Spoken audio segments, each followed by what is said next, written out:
আচ্ছা শোনো না, আমি তোমার জন্য আজকে একটা জিনিস রান্না করে নিয়ে আসছি, তুমি আজকে মজা করে খাবে, বুঝছো? দাঁড়াও এখনই দিচ্ছি আমি। হ্যাঁ শোনো, তোমার জন্য না এত মজা করে আমি আজকে একটা জিনিস রান্না করেছি, তুমি কখনো এটা খাওনি, বুঝতে পেরেছো?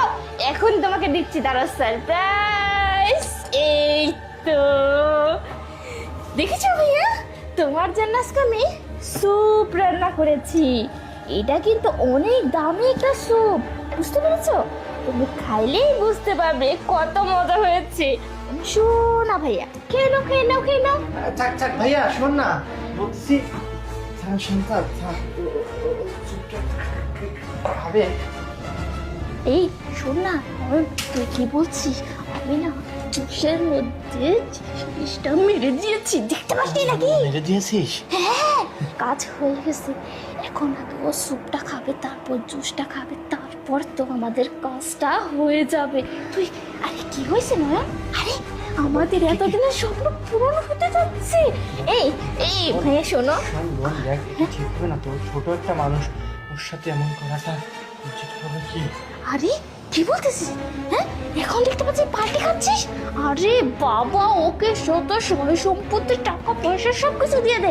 আর বাবা দ্বিতীয় বিয়ে করে এই সন্তানটা জন্ম দিয়েছে, আর যত টাকা পয়সা আছে সব কিছু তো ওর নামে আছে।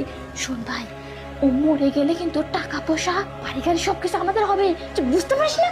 এই তারপরে তো আমাদের ভাই না, আরে কষ্ট পাই মরে যাবে। আমাদের ভাই কোথা থেকে আসলো? ও তো সৎ ভাই। এই শোনো না ভাইয়া, শোনো। হলেও তো আমাদের বাপেরই তো জন্ম, তাই না? কি করে করতে পারি? বাপ না হয় বেইমানি করছে, তাই বলে কি আমরাও ওর সাথে বেইমানিটা করবো? তে বাবা আমার সাথে বেইমানি করেনি? হ্যাঁ, মা মরে গেছে, তারপরে দ্বিতীয় বিয়ে করেছে, সেটা মেনে নিলাম, কিন্তু তারপরে এই বাচ্চাটা জন্ম দিয়েছে সেটাও মেনে নিলাম, কিন্তু টাকা পয়সা বাড়ি গাড়ি সব কিছু ওর নামে কেন সেটা আমাকে বল, সেটা তো মেনে নিতে পারবো না।